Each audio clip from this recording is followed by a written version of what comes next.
ఇక మాజీ మంత్రి హరీష్ రావు మాట్లాడుతున్నారు, అలా చూద్దాం. 119% ధాన్యం ఉత్పత్తి పెరిగిందని రిజర్వ్ బ్యాంక్ ఆఫ్ ఇండియా చెప్పింది, నేను చెప్పట్లేదు. ఇట్లా నిరుద్యోగంలో కూడా 94% నుంచి 73% తగ్గింది.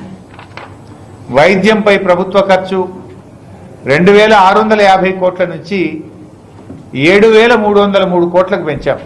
అంటే 175% పేదల వైద్యం మీద బీఆర్ఎస్ ప్రభుత్వం ఎక్కువ ఖర్చు పెట్టింది. అదేవిధంగా మెటర్నల్ మోర్టాలిటీ రేట్ అప్పుడు చాలా ఎక్కువ ఉండే, ప్రతి 1,00,000 మందికి 35 మంది చనిపోయేవాళ్ళు నవజాత శిశువులు. దాన్ని 21కి తగ్గించాం, న్యూ బార్న్ బేబీస్. మాంసం ఉత్పత్తి 2014-15లో 5 లక్షల టన్నులు ఉంటే 2022-23కు 10 లక్షల టన్నులు, డబుల్ అయింది. 10 లక్షల టన్ను డబుల్ చేసినాం 10 ఏళ్లలో. అంటే 66 ఏళ్లలో మీరు ఎంత చేసినరో 10 ఏళ్లలో అంతకు డబుల్ చేసి చూపించింది కేసీఆర్ పాలన.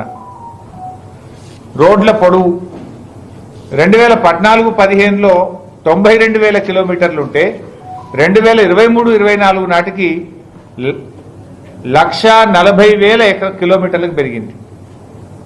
అంటే 52% రోడ్ల సౌకర్యం పెరిగింది.